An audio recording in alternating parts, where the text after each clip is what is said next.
Hey, what's up? It's Jim, and today I'm going to talk about the film The Rough House from 1917.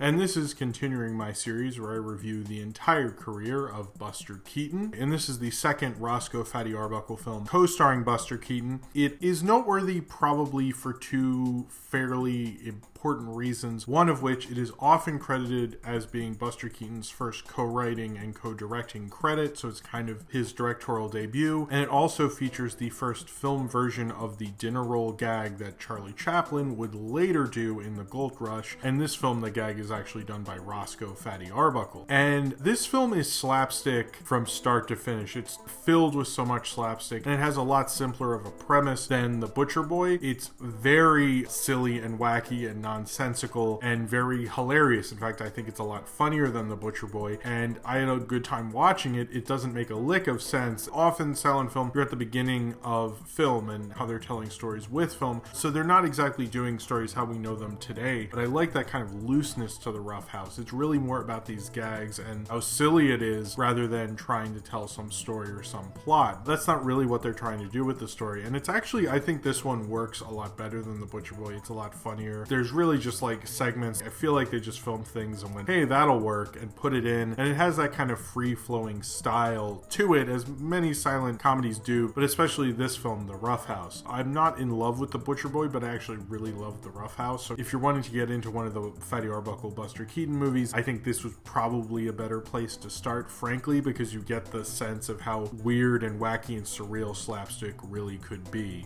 in a film like The Rough House. The Rough House sort of doesn't have a plot, but sort of does. It starts off with probably the best gag in the whole movie. Fatty Arbuckle wakes up smoking a cigarette, and the cigarette falls onto a bunch of newspapers, and it starts a fire, and then he just calmly goes to the sink and gets a little water in a cup and walks it back and starts trying to put it out very slowly, and it's a very funny gag, and he doesn't act like there's anything wrong with his bed being on fire. It just kind of escalates and escalates, but he plays it so deadpan.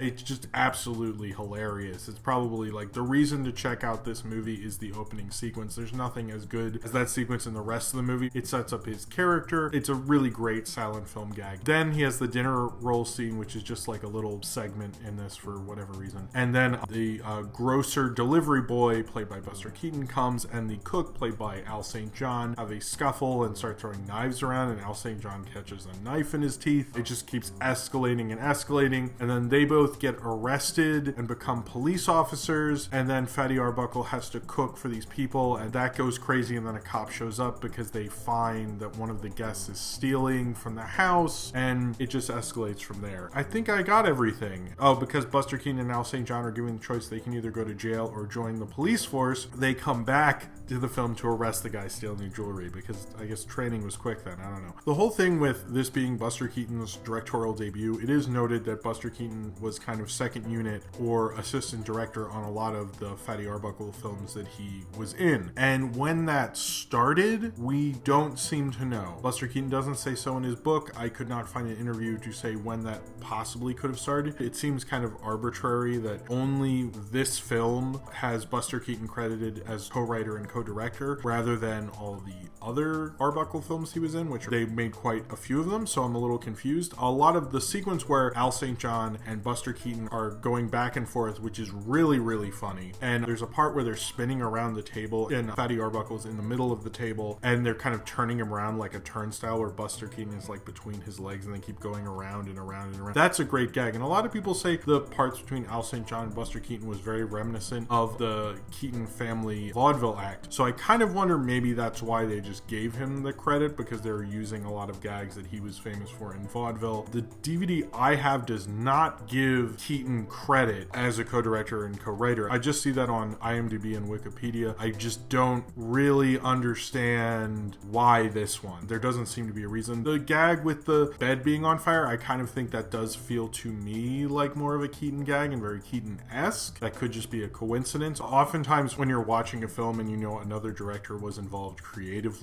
but wasn't the credited director or was just a co-writer or something, and because of the rules of kind of auteur theory where you're supposed to look at patterns to kind of show their auteur voice, place. You can kind of assume things that aren't actually what that director brought to the film. You just kind of think it is. And oftentimes I've noticed I'm usually wrong by using those rules. So I just want to throw it out there that I think that might not be true. There are certain shots that look more from the Keaton school of comedy and how he laid out things, but Roscoe Arbuckle was such an influence on Keaton, it's possible he could have gotten that from him. So it's kind of like, I don't understand why this is considered his directorial debut. His on-screen persona is not there yet. You see him actually laugh, which for someone who's known for his stone face, it's kind of interesting. It was actually made me laugh because I was just so surprised by it. I'm so used to Buster Keaton's persona. I kind of forgot he laughs in a few of these. And he doesn't have his persona just locked in, but he can take a fall. You definitely see that well-trained vaudeville thing, and him and Al St. John going at it together. I could watch just an Al St. John Buster Keaton movie. That would just be so entertaining to me. And Al St. John's amazing. Like when he catches the knife in his teeth, I mean, I know it wasn't like they really threw it was just two cuts and stuff,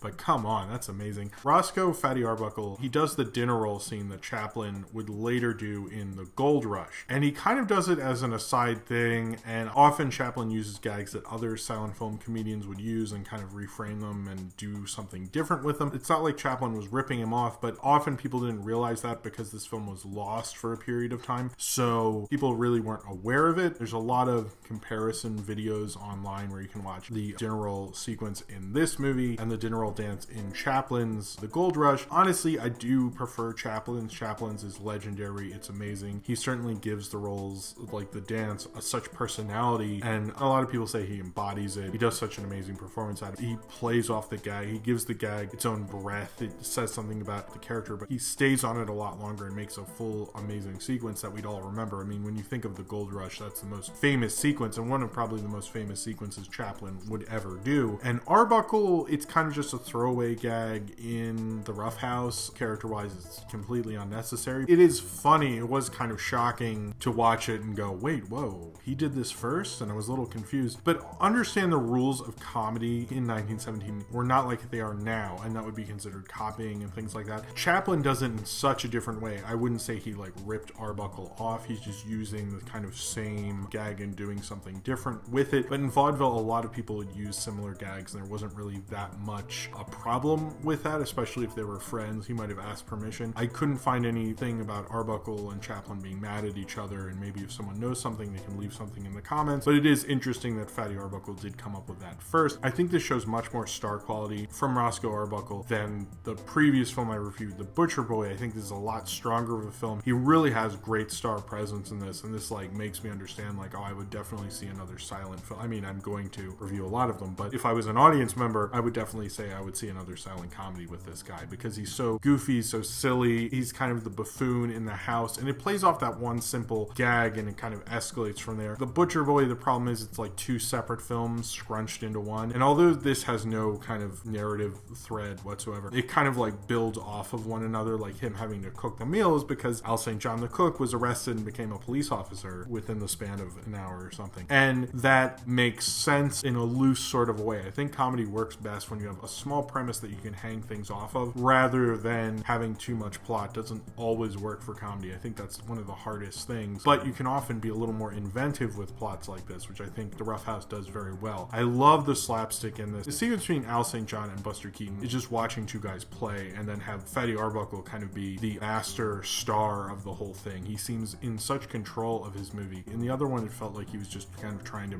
make it all work, and he didn't have Max Sennett, and he was making his own films and breaking out, and this feels like he understands it a lot more. So there's a film that was made called A Reckless Romeo, and Keaton is often credited with being in. He's not in it. It's a Fatty Arbuckle movie. It was apparently made before Keaton was involved, and I think it's the last Arbuckle film he made for Sennett, I believe. It seems to have been made, to my understanding at least, before these films, but it was released between The Butcher Boy and The Rough House, and released by the distributor who was releasing these films, apparently. So if you look at the poster, it says a Fatty Arbuckle's third comedy, and you're like, wait, I thought this was like the second under this new kind of thing he was doing. That's confusing. But under the guise that A Reckless Romeo was released between, so you're not missing a Buster Keaton movie, you're missing a Fatty Arbuckle movie, if you're wondering how to do that. But I recommend watching Reckless Romeo if you want to be a completionist. I'm just stating that because I know in some places it credits Buster Keaton, but Buster Keaton is not in that. That seems to be because Reckless Romeo was lost for quite a while and only recently found. It seems like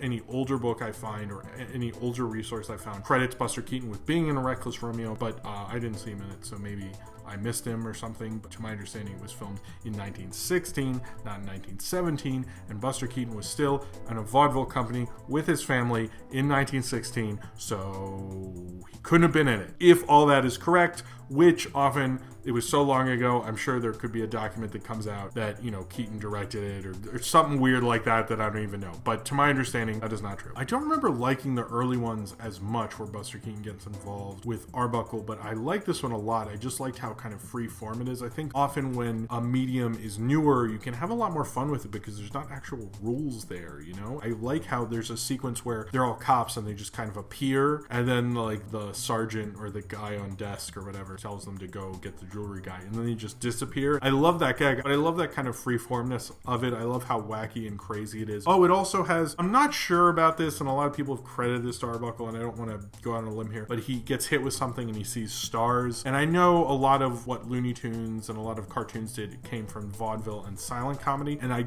don't want to say Arbuckle's the first one to use it, but it is one of the earliest ones I can think of off the top of my head. This is the earliest film I can think of that I think I've seen. It's like one of those things you don't want to give credit to because you're like, I mean, someone probably could have come up with it. It might have been from comic strips at the time or something. I don't know. This is the first film I can remember that has the when you get hit in the head, you see stars type of thing. I think The Rough House is a great film to show the kind of fun of some great vaudevillians doing some amazing slapstick, and particularly the scene where they're all going at it together. This film kind of gets worse as it goes on, believe it or not, because right off the bat you have the sequence with the bed on fire, you have the dinner roll scene, and you have Keaton and Al St. John going at each other, just like boom, boom, boom right in a row. And the dinner sequence where Arbuckle's making dinner, that one's fine, but it just doesn't live up to the rest of the film. I found this film a lot funnier than The Butcher Boy, and I really, really like this movie quite a bit. I kind of recommend this film because you can kind of get how kind of strange and surreal silent comedy was, not just how funny and fun it was. I think a lot of that gets credited more for how just kind of odd and strange, almost non-linear and just kind of out of the ordinary, and almost like that kind of 7-year-old attitude that these films had. Fatty Arbuckle, in Keaton's book, he says if you take the average audience member has the mentality of a 12-year-old, The Rough House feels like that mentality at play, but in a glorious, funny, amazing way, in a way that makes you love the 12-year-old mentality, not in the way that makes you, you know, annoyed at the 12-year-old mentality. It makes you go, wow, I really love slapstick and physical comedy, and this is a great example of amazing physical comedy by 3 of the greatest silent comedians I can think of, that being